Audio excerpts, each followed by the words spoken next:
श्री शिवाय नमस्तुभ्यम। जय माता रानी। दोस्तों, आपके अपने चैनल धर्म साधना में आपका बहुत बहुत स्वागत है। भगवान भोलेनाथ और माता पार्वती की कृपा सदैव आप पर बनी रहे। कथा प्रारंभ करने से पहले आप सभी का दिल से आभार। जिस प्रकार से आपने अब तक ये कथाएं सुनी हैं पूरे भक्ति के साथ और नियम पूर्वक, उम्मीद करती हूँ कि आगे भी आप ये सभी कथाएं उसी प्रकार से सुनेंगे। तो संपूर्ण शिव पुराण का पाठ हम कर रहे हैं शुरू से लेकर और अंत तक, इसलिए धैर्यपूर्वक पूरे भक्ति भाव से प्रतिदिन ये कथाएं अवश्य सुनिए। आपकी कथाएं सुनने से मेरा मनोबल बढ़ता है ताकि अगले दिन मैं फिर से सही समय पर वीडियो अपलोड कर सकूं। तो इसके लिए एक बार फिर से आप सभी का दिल से शुक्रिया। और शिव पुराण की कथा में पार्वती खंड का कल समापन हुआ है। पार्वती खंड में माता पार्वती के जन्म से लेकर विवाह तक का विस्तृत विवरण दिया गया है। बहुत आनंददायी कथा है। जिन भक्तों ने वो कथाएं नहीं सुनी है उन्हें ज़रूर वो कथाएं सुननी चाहिए। अब आज से शुरू होगा रुद्र संहिता का चतुर्थ खंड, जिसे कुमार खंड कहा जाता है। भगवान शिव और माता पार्वती के विवाह के बाद की कथा, यानी कि कार्तिकेय भगवान के जन्म की कथा का विवरण इस खंड में आपको सुनने को मिलेगा, जो कि अत्यंत ही श्रेष्ठ और शुभ फल देने वाला है। तो सर्वप्रथम भगवान शिव की स्तुति करते हैं। वंदना करने से जिनका मन प्रसन्न हो जाता है, जिन्हें प्रेम अत्यंत प्यारा है, जो प्रेम प्रदान करने वाले, पूर्णानंदमय, भक्तों की अभिलाषा पूर्ण करने वाले, संपूर्ण ऐश्वर्यों के एकमात्र आवास स्थान और कल्याण स्वरूप हैं। सत्य जिनका श्री विग्रह है, जो सत्यमय है, जिनका ऐश्वर्य त्रिकाल बाधित है, जो सत्य प्रिय एवं सत्य प्रदाता है। ब्रह्मा और विष्णु जिनकी स्तुति करते हैं, स्वेच्छानुसार शरीर धारण करने वाले उन भगवान शंकर की मैं वंदना करता हूँ। श्री नारद जी ने पूछा, देवताओं का मंगल करने वाले हे देव, परमात्मा शिव तो सर्वसमर्थ हैं। आत्माराम होकर भी उन्होंने जिस पुत्र की उत्पत्ति के लिए पार्वती के साथ विवाह किया था, उनके वह पुत्र किस प्रकार उत्पन्न हुआ तथा तारकासुर का वध कैसे हुआ? हे ब्रह्मन, मुझ पर कृपा करके यह सारा वृतांत पूर्ण रूप से वर्णन कीजिए। इसके उत्तर में ब्रह्मा जी ने कथा प्रसंग सुनाकर कुमार के गंगा से उत्पन्न होने तथा कृतिका आदि 6 स्त्रियों के द्वारा उनके पाले जाने, उन 6 की संतुष्टि के लिए उनके 6 मुख धारण करने और कृतिकाओं के द्वारा पाले जाने के कारण उनका कार्तिकेय नाम होने की बात कही। तदनंतर उनके शंकर गिरजा की सेवा में लाए जाने की कथा भी सुनाई। फिर ब्रह्मा जी ने कहा, भगवान शंकर ने कुमार को गोद में बैठाकर अत्यंत स्नेह किया। देवताओं ने उन्हें नाना प्रकार के पदार्थ, विद्याएं, शक्ति और अस्त्र शस्त्र आदि प्रदान किए। पार्वती के हृदय में प्रेम समाता नहीं था। उन्होंने हर्षपूर्वक मुस्कुराकर कुमार को परमोत्तम ऐश्वर्य प्रदान किया, साथ ही चिरंजीवी भी बना दिया। लक्ष्मी ने दिव्य संपत्ति तथा एक विशाल एवं मनोहर हार अर्पित किया। सावित्री ने प्रसन्न होकर सारी सिद्ध विद्याएं प्रदान की। हे मुनिश्रेष्ठ, इस प्रकार वहां महोत्सव मनाया गया। सभी के मन प्रसन्न थे। विशेषतः शिव और पार्वती के आनंद का कोई पार नहीं था। इसी बीच देवताओं ने भगवान शंकर से कहा, हे प्रभु, यह तारकासुर कुमार के हाथों ही मारे जाने वाला है, इसलिए ही यह पार्वती परिणय तथा कुमारोत्पत्ति आदि उत्तम चरित घटित हुआ है। अतः हे प्रभु, हम लोगों के सुखार्थ उसका काम तमाम करने के लिए कुमार को आज्ञा दीजिए। हम लोग आज ही अस्त्र शस्त्र से सुसज्जित होकर तारक को मारने के लिए रण यात्रा करेंगे। ब्रह्मा जी कहते हैं, हे मुने, यह सुनकर भगवान शंकर का हृदय दयार्द्र हो गया। उन्होंने उनकी प्रार्थना स्वीकार करके उसी समय तारक का वध करने के लिए अपने पुत्र कुमार को देवताओं को सौंप दिया। फिर तो शिव जी की आज्ञा मिल जाने पर ब्रह्मा विष्णु आदि सभी देवता एकत्र होकर गुह को आगे करके तुरंत ही उस पर्वत पर चल दिए। उस समय श्रीहरि आदि देवताओं के मन में पूर्ण विश्वास था कि ये अवश्य तारक का वध कर डालेंगे। वे भगवान शंकर के तेज से भावित होकर कुमार के सेनापतित्व में तारक का संहार करने के लिए रण क्षेत्र में आए। उधर महाबली तारक ने जब देवताओं के इस युद्धोद्योग को देखा, तब वह भी एक विशाल सेना के साथ देवों से युद्ध करने के लिए तत्काल ही चल पड़ा। उसकी उस विशाल वाहिनी को आती देख देवताओं को परम विस्मय हुआ। फिर तो वे बलपूर्वक बारंबार सिंहनाद करने लगे। उसी समय तुरंत ही भगवान शंकर की प्रेरणा से विष्णु आदि संपूर्ण देवताओं के प्रति आकाशवाणी हुई। आकाशवाणी ने कहा, हे देवगण, तुम लोग जो कुमार के अधिनायकत्व में युद्ध करने के लिए उद्यत हुए हो, इससे तुम संग्राम में दैत्यों को जीतकर निश्चय ही विजयी होगे। ब्रह्मा जी कहते हैं, हे मुने, उस आकाशवाणी को सुनकर सभी देवताओं का उत्साह और बढ़ गया। उनका भय जाता रहा और वे वीरोचित गर्जना करने लगे। उनकी युद्ध कामना बलवती हो उठी और वे सब के सब कुमार को अग्रणी बनाकर बड़ी उतावली के साथ महिसागर संगम को गए। उधर बहुसंख्यक असुरों से घिरा हुआ वह तारक भी बहुत बड़ी सेना के साथ शीघ्र ही वहां आ धमका जहां वे सभी देवता खड़े थे। उस असुर के आगमन काल में प्रलयकालीन मेघों के समान गर्जना करने वाली रणभेरियां तथा अन्यान्य कर्कश शब्द करने वाले रणवाद्य बज रहे थे। उस समय तारकासुर के साथ आने वाले दैत्य ताल ठोकते हुए गर्जना कर रहे थे। उनके पदाघात से पृथ्वी कांप उठती थी। उस अत्यंत भयंकर कोलाहल को सुनकर भी सभी देवता निर्भय ही बने रहे। वे एक साथ मिलकर तारकासुर से लोहा लेने के लिए डटकर खड़े हो गए। उस समय देवराज इंद्र कुमार को गजराज पर बिठाकर सबसे आगे खड़े हुए। वे लोकपालों से घिरे हुए थे और उनके साथ देवताओं की महती सेना थी। तत्पश्चात कुमार ने उस गजराज को तो महेंद्र को ही दे दिया और वे स्वयं एक ऐसे विमान पर आरूढ़ हुए जो परम आश्चर्यजनक तथा नाना प्रकार के रत्नों से सुशोभित था। उस समय वह विमान पर सवार होने से सर्वगुण संपन्न महायशस्वी शंकर पुत्र कुमार उत्कृष्ट शोभा से संयुक्त होकर सुशोभित हो रहे थे। उन पर परम प्रकाशमान चमर डुलाए जा रहे थे। इसी बीच बलाभिमानी एवं महावीर देवता और दैत्य क्रोध से विह्वल होकर परस्पर युद्ध करने लगे। उस समय देवताओं और दैत्यों में बड़ा घमासान युद्ध हुआ। क्षण भर में ही सारी रणभूमि रुंड मुंडों से व्याप्त हो गई। तब महाबली तारकासुर बहुत बड़ी सेना के साथ देवताओं से युद्ध करने के लिए वेगपूर्वक आगे बढ़ा। उस रणदुर्मद तारक को युद्ध की कामना से आगे बढ़ते देखकर इंद्र आदि देवता तुरंत ही उसके सामने आए। फिर तो दोनों सेनाओं में महान कोलाहल होने लगा। तत्पश्चात देवताओं तथा असुरों का विनाश करने वाला ऐसा द्वंद्व युद्ध प्रारंभ हुआ जिसे देखकर वीर लोग हर्षोत्फुल्ल हो गए और कायरों के मन में भय समा गया। इसी समय वीरभद्र कुपित होकर महाबली प्रमथ गणों के साथ वीराभिमानी तारक के समीप आ पहुंचे। वे बलवान गणनायक भगवान शिव के कोप से उत्पन्न हुए थे। अतः समस्त देवताओं को पीछे करके युद्ध की अभिलाषा से तारक के सम्मुख डट गए। उस समय प्रमथ गणों तथा सारे असुरों के मन में परमोल्लास था। अतः वे उस महासमर में परस्पर गुत्थम गुत्थ होकर जूझने लगे। तदनंतर वीरभद्र से तारक का भयानक युद्ध हुआ। इसी बीच असुरों की सेना रण से विमुख होकर भाग चली।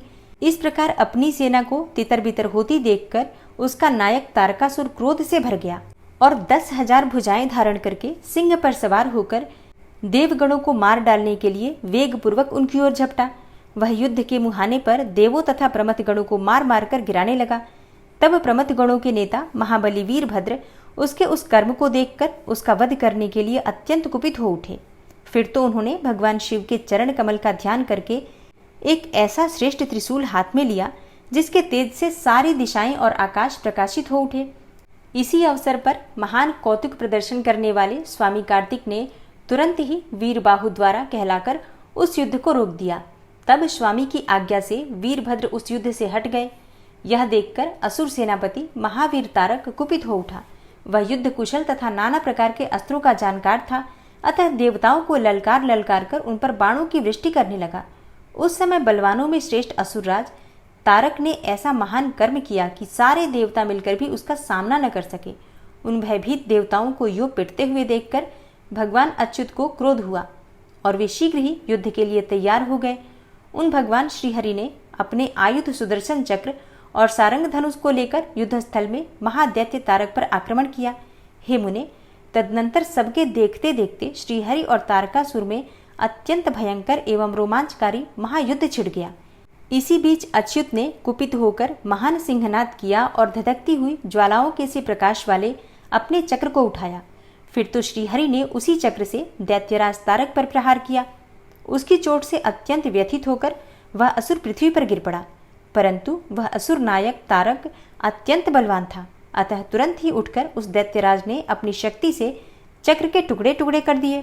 हे मुने, भगवान विष्णु और तारकासुर दोनों बलवान थे और दोनों में अगाध बल था। अतः युद्ध स्थल में वे परस्पर जूझने लगे। तब ब्रह्मा जी ने कहा, हे शंकर सुवन स्वामी कार्तिक, तुम तो देवाधिदेव हो। हे पार्वती सुत, विष्णु और तारकासुर का यह व्यर्थ युद्ध शोभा नहीं दे रहा, क्योंकि विष्णु के हाथों इस तारक की मृत्यु नहीं होगी। यह मुझसे वरदान पाकर अत्यंत बलवान हो गया है। यह मैं बिल्कुल सत्य बात कह रहा हूँ। हे पार्वती नंदन, तुम्हारे अतिरिक्त इस पापी को मारने वाला दूसरा कोई नहीं है, इसलिए हे महाप्रभु, तुम्हें मेरे कथनानुसार ही करना चाहिए। हे परंतप, तुम शीघ्र ही उस दैत्य का वध करने के लिए तैयार हो जाओ, क्योंकि हे पार्वती पुत्र, तारक का संहार करने के निमित्त ही तुम शंकर से उत्पन्न हुए हो। ब्रह्मा जी कहते हैं, हे मुने, यो मेरा कथन सुनकर शंकर नंदन कुमार कार्तिकेय ठठाकर हंस पड़े और प्रसन्नतापूर्वक बोले, तथास्तु, ऐसा ही होगा। तब महान ऐश्वर्यशाली शंकर सुवन कुमार तारकासुर के वध का निश्चय करके विमान से उतर पड़े और पैदल ही चल दिए। जिस समय महाबली शिवपुत्र कुमार अपनी अत्यंत चमकीली शक्ति को, जो लपटों से दमकती हुई एक बड़ी उल्का सी जान पड़ती थी, हाथ में लेकर पैदल ही दौड़ रहे थे, उस समय उनकी अद्भुत शोभा हो रही थी। उनके मन में तनिक भी व्याकुलता नहीं थी। वे परम प्रचंड और अप्रमेय बलशाली थे। उन सन्मुख को अपनी ओर आते देखकर तारक सुरश्रेष्ठों से बोला, क्या शत्रुओं का संहार करने वाला कुमार यही है? मैं अकेला वीर इसके साथ युद्ध करूंगा और मैं ही समस्त वीरों, प्रमथगणों, लोकपालों तथा श्रीहरि जिनके नायक हैं उन देवों को भी मार डालूंगा। तदनंतर देवताओं को दुर्वचन कहकर वह असुर तारक भीषण युद्ध करने लगा। उस समय बड़ा विकट संग्राम हुआ। तब शत्रु वीरों का संहार करने वाले कुमार ने शिव जी के चरण कमलों का स्मरण करके तारक के वध का विचार किया। फिर तो महातेजस्वी एवं महाबली कुमार रोषावेश में आकर गर्जना करने लगे और बहुत बड़ी सेना के साथ युद्ध करने के लिए डटकर खड़े हो गए। उस समय समस्त देवताओं ने जय जयकार का शब्द किया और देवर्षियों ने ईष्टवाणी द्वारा उनकी स्तुति की। तब तारक और कुमार का संग्राम प्रारंभ हुआ, जो अत्यंत दुस्सह, महान, भयंकर और संपूर्ण प्राणियों को भयभीत करने वाला था। कुमार और तारक दोनों ही शक्ति युद्ध में परम प्रवीण थे, अतः अत्यंत रोषावेश में वे परस्पर एक दूसरे पर प्रहार करने लगे। परम पराक्रमी वे दोनों नाना प्रकार के पैंतरे बदलते हुए गर्जना कर रहे थे और अनेकों प्रकार से दांव पेच से एक दूसरे पर आघात कर रहे थे। उस समय देवता, गंधर्व और किन्नर सभी चुपचाप खड़े होकर वह दृश्य देखते रहे। उन्हें परम विस्मय हुआ, यहाँ तक कि वायु का चलना भी बंद हो गया। सूर्य की प्रभा फीकी पड़ गई और पर्वत एवं वन काननों सहित सारी पृथ्वी कांप उठी। इसी अवसर पर हिमालय आदि पर्वत स्नेहाभिभूत होकर कुमार की रक्षा के लिए वहां आए। तब उन सभी पर्वतों को भयभीत देखकर शंकर एवं गिरिजा के पुत्र कुमार उन्हें सांत्वना देते हुए बोले। कुमार ने कहा, हे महाभाग पर्वतों, तुम लोग खेद मत करो, तुम्हें किसी प्रकार की चिंता नहीं करनी चाहिए। मैं आज तुम सब लोगों की आंखों के सामने ही इस पापी का काम तमाम कर दूंगा। यो उन पर्वतों तथा देवगणों को ढांढस बधाकर कुमार ने गिरिजा और शंभु को प्रणाम किया तथा अपनी कांतिमती शक्ति को हाथ में लिया। शंभुपुत्र कुमार महाबली तथा महान ऐश्वर्यशाली तो थे ही, जब उन्होंने तारक का वध करने की इच्छा से हाथ में शक्ति ली, उस समय उनकी अद्भुत शोभा हुई। उसके बाद शंकर जी के तेज से संपन्न उस कुमार ने उस शक्ति से तारकासुर पर, जो समस्त लोगों को कष्ट देने वाला था, प्रहार किया। उस शक्ति के आघात से तारकासुर के सभी अंग छिन्न भिन्न हो गए और संपूर्ण असुर गणों का अधिपति वह महावीर सहसा धराशायी हो गया। हे मुने, सबके देखते देखते वही कुमार द्वारा मारे गए तारक के प्राण पखेरु उड़ गए। उस उत्कृष्ट वीर तारक को महासमर में प्राण रहित होकर गिरा हुआ देखकर वीरवर कुमार ने पुनः उस पर वार नहीं किया। उस महाबली दैत्यराज तारक के मारे जाने पर देवताओं ने बहुत से असुरों को मौत के घाट उतार दिया। उस युद्ध में कुछ असुरों ने भयभीत होकर हाथ जोड़ लिए तो कुछ के शरीर छिन्न भिन्न हो गए और हजारों दैत्य मृत्यु के अतिथि बन गए। कुछ शरणार्थी दैत्य अंजलि बांधकर पाही पाही अर्थात रक्षा कीजिए यो पुकारते हुए कुमार के शरणापन्न हो गए। कुछ मारे डाले गए और कुछ मैदान छोड़कर भाग गए। सहस्त्रों दैत्य जीवन की आशा से भागकर पाताल में घुस गए। उन सबकी आशाएं भग्न हो गई थी और मुख पर दीनता छाई हुई थी। हे मुनीश्वर, इस प्रकार वह सारी दैत्य सेना विनष्ट हो गई। देवगणों के भय से कोई भी वहां ठहर न सका।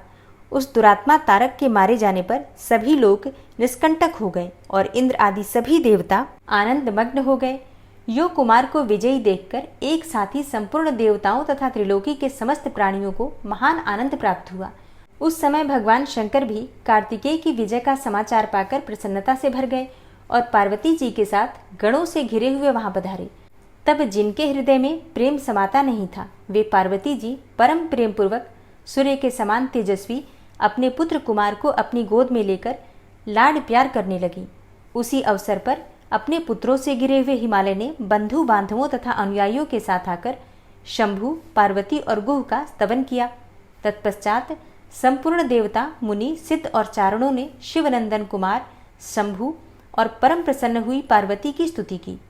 उस समय उपदेवों ने बहुत बड़ी पुष्पवर्षा की। सभी प्रकार के बाजे बजने लगे। विशेष रूप से जयकार और नमस्कार के शब्द बारंबार उच्च स्वर से गूंजने लगे।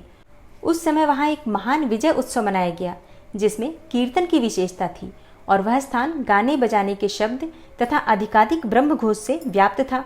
हे मुने, समस्त देवगणों ने प्रसन्नतापूर्वक गा बजाकर तथा हाथ जोड़कर भगवान जगन्नाथ की स्तुति की। तत्पश्चात सबसे प्रशंसित तथा अपने गणों से घिरे हुए भगवान रुद्र जगत जननी भवानी के साथ अपने निवास स्थान कैलाश पर्वत को चले गए। इधर तारक को मारा गया देखकर सभी देवता तथा अन्य समस्त प्राणियों के चेहरे पर हंसी खेलने लगी। वे भक्ति पूर्वक शंकर सुवन कुमार की स्तुति करने लगे। हे देव, तुम दानव श्रेष्ठ तारक का हनन करने वाले हो, तुम्हें नमस्कार है। हे शंकर नंदन, तुम बाणासुर के प्राणों का अपहरण करने वाले तथा प्रलंबासुर के विनाशक हो। तुम्हारा स्वरूप परम पवित्र है, तुम्हें हमारा अभिवादन है। ब्रह्मा जी कहते हैं, हे मुने, जब विष्णु आदि देवताओं ने इस प्रकार कुमार का स्तवन किया, तब उन प्रभु ने सभी देवों को क्रमशः नया नया वर प्रदान किया। तत्पश्चात पर्वतों को स्तुति करते देखकर वे शंकर तनय परम प्रसन्न हुए और उन्हें वर देते हुए बोले। स्कंद ने कहा, हे भूधरों, तुम सभी पर्वत तपस्वियों द्वारा पूजनीय तथा कर्मठ और ज्ञानियों के लिए सेवनीय होगे। ये जो मेरे मातामह अर्थात नाना पर्वत श्रेष्ठ हिमवान हैं, ये महाभाग आज से तपस्वियों के लिए फलदाता होंगे। तब देवता बोले, हे कुमार, यूं असुरराज तारक को मारकर तथा देवों को वर प्रदान करके तुमने हम सबको तथा चराचर जगत को सुखी कर दिया है। अब तुम्हें परम प्रसन्नता पूर्वक अपने माता पिता पार्वती और शंकर का दर्शन करने के लिए शिव के निवासभूत कैलाश पर चलना चाहिए। ब्रह्मा जी कहते हैं, हे मुने, तदनंतर सब देवताओं के साथ विमान पर चढ़कर कुमार स्कंद शिव जी के समीप कैलाश पहुंच गए। उस समय शिव शिवा ने बड़ा आनंद मनाया। देवताओं ने शिव जी की स्तुति की और शिव जी ने उन्हें वरदान तथा अभयदान देकर विदा किया। हे मुने, उस अवसर पर देवताओं को परम आनंद प्राप्त हुआ। वे शिव, पार्वती तथा शंकर नंदन कुमार के रमणीय यश का बखान करते हुए अपने अपने लोक को चले गए। इधर परमेश्वर शिव भी शिवा, कुमार तथा गणों के साथ आनंद पूर्वक उस पर्वत पर निवास करने लगे। हे मुने, इस प्रकार जो शिव भक्ति से ओतप्रोत सुखदायक एवं दिव्य है, कुमार का वह सारा चरित्र मैंने तुमसे वर्णन कर दिया। अब और क्या सुनना चाहते हो? और अब आप सुनेंगे भगवान गणेश के जन्म की कथा। शिवा का अपनी मैल से गणेश को उत्पन्न करके द्वारपाल पद पर नियुक्त करना, गणेश द्वारा शिव जी के रोके जाने पर उनका शिव गणों के साथ भयंकर संग्राम, भगवान शिव जी के द्वारा गणेश का शिरच्छेदन, कुपित हुई शिवा का शक्तियों को उत्पन्न करना और उनके द्वारा प्रलय मचाया जाना, देवताओं और ऋषियों का स्तवन द्वारा पार्वती को प्रसन्न करना, उनके द्वारा पुत्र को जिलाए जाने की बात कही जाने पर शिवजी के आज्ञानुसार हाथी का सिर लाया जाना और उसे गणेश के धड़ से जोड़कर उन्हें जीवित कर देना। तो अब बड़े प्रेम पूर्वक और भक्ति भाव के साथ भगवान गणेश के जन्म की कथा का श्रवण करते हैं।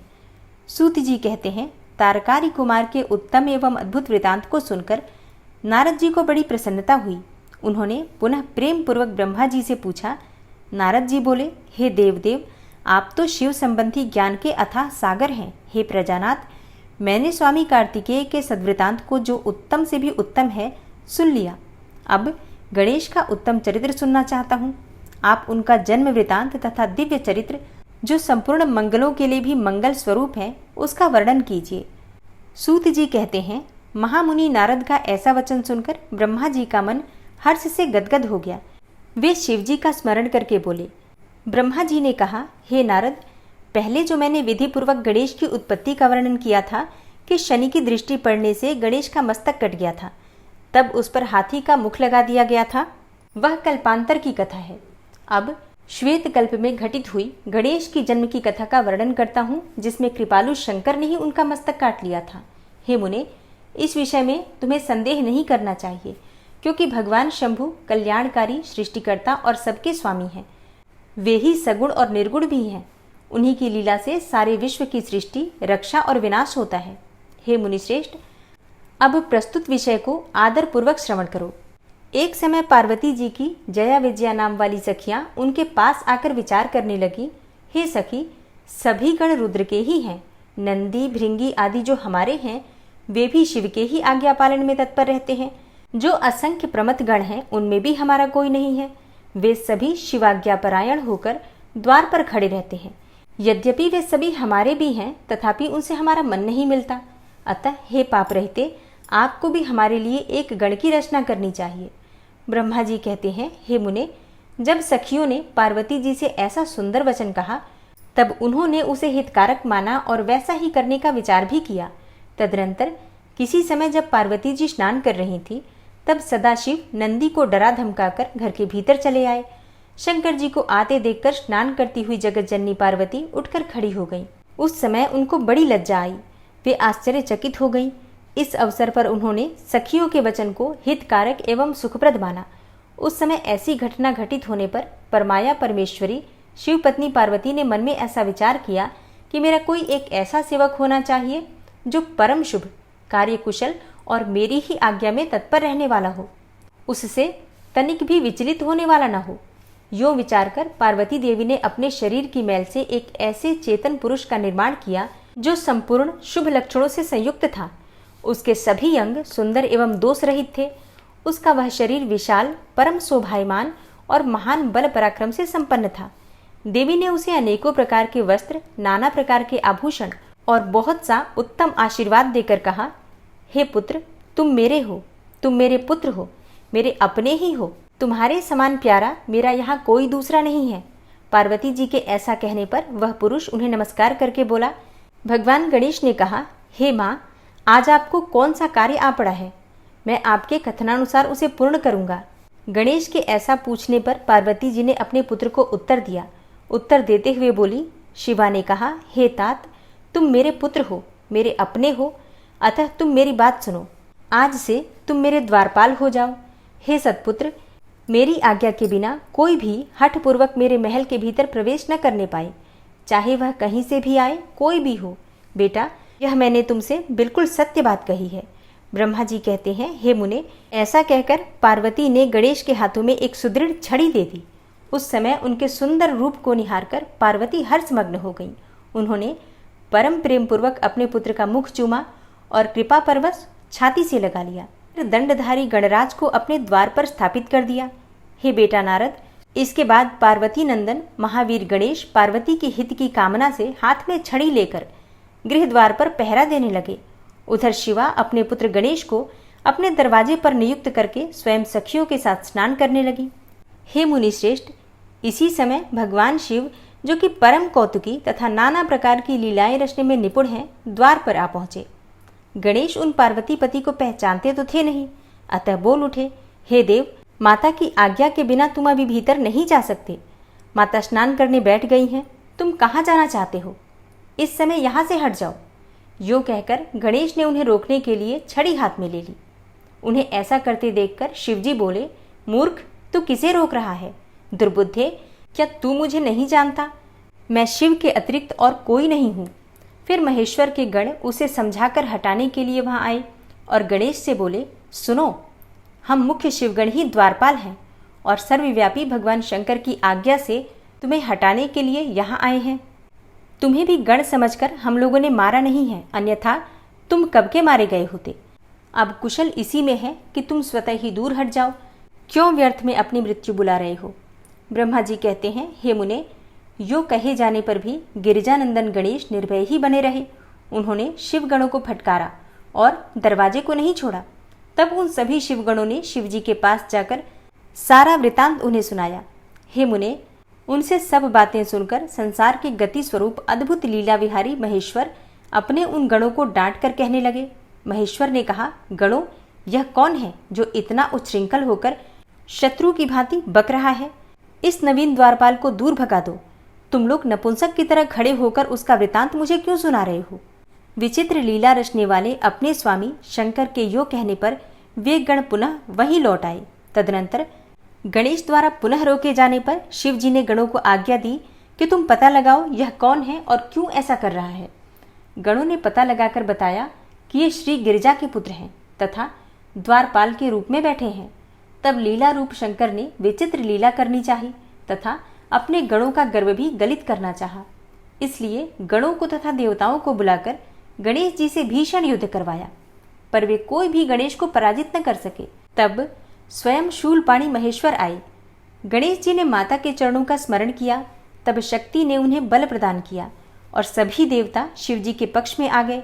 घोर युद्ध हुआ। अंततो गत्वा स्वयं शूलपाणी महेश्वर ने आकर त्रिशूल से गणेश जी का सिर काट दिया। जब यह समाचार पार्वती को मिला तब वे क्रुद्ध हो गईं और बहुत सी शक्तियों को उत्पन्न करके उन्होंने बिना विचारे उन्हें प्रलय करने की आज्ञा दे दी। फिर तो शक्तियों के द्वारा प्रलय मचाई जाने लगी। उन शक्तियों का वह जाज्वल्यमान तेज सभी दिशाओं को दग्ध सा किए डालता था। उसे देखकर वे सभी शिवगण भयभीत हो गए और भागकर दूर जा खड़े हुए। हे मुने, इसी समय तुम दिव्य दर्शन नारद वहां आ पहुंचे। तुम्हारा वहां आने का अभिप्राय देवगणों को सुख पहुंचाना था। तब तुमने मुझे देवताओं सहित शंकर को प्रणाम करके कहा कि इस विषय में सबको मिलकर विचार करना चाहिए। तब वे सभी देवता तुझ महामना के साथ मिलकर सलाह करने लगे कि इस दुख का शमन कैसे हो सकता है। फिर उन्होंने यही निश्चय किया कि जब तक गिरजा देवी कृपा नहीं करेंगी तब तक सुख नहीं प्राप्त हो सकेगा। अब इस विषय में और विचार करना व्यर्थ है। ऐसी धारणा करके तुम्हारे सहित सभी देवता और ऋषि भगवती शिवा के निकट गए और क्रोध की शांति के लिए उन्हें प्रसन्न करने लगे।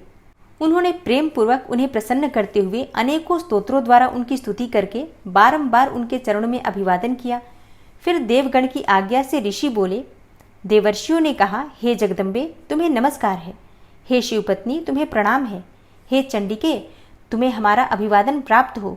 हे कल्याणी, तुम्हें बारंबार प्रणाम है। हे अम्बे, तुम ही आदि शक्ति हो।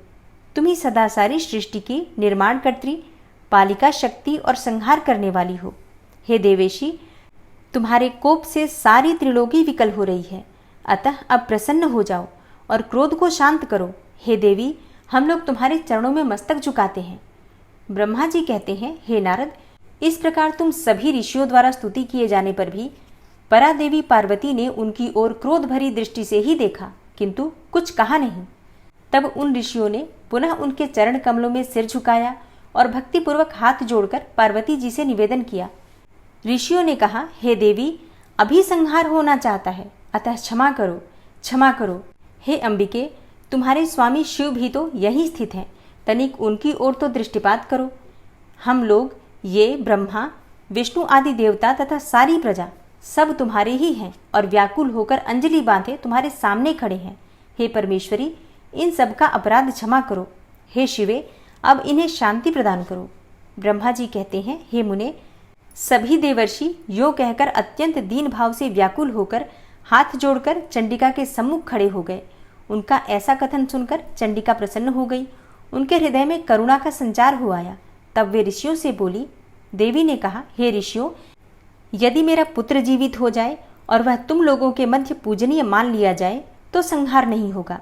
जब तुम लोग उसे सर्वाध्यक्ष का पद प्रदान कर दोगे तभी लोक में शांति हो सकती है, अन्यथा तुम्हें सुख नहीं प्राप्त हो सकता। ब्रह्मा जी कहते हैं, हे मुने, पार्वती के यो कहने पर तुम सभी ऋषियों ने उन देवताओं के पास आकर सारा वृतांत कह सुनाया। उसे सुनकर इंद्र आदि सभी देवताओं के चेहरे पर उदासी छा गई। वे शंकर जी के पास गए और हाथ जोड़कर उनके चरणों में नमस्कार करके सारा समाचार निवेदन कर दिया। देवताओं का कथन सुनकर शिव जी ने कहा, ठीक है, जिस प्रकार सारी त्रिलोकी को सुख मिल सके वही करना चाहिए।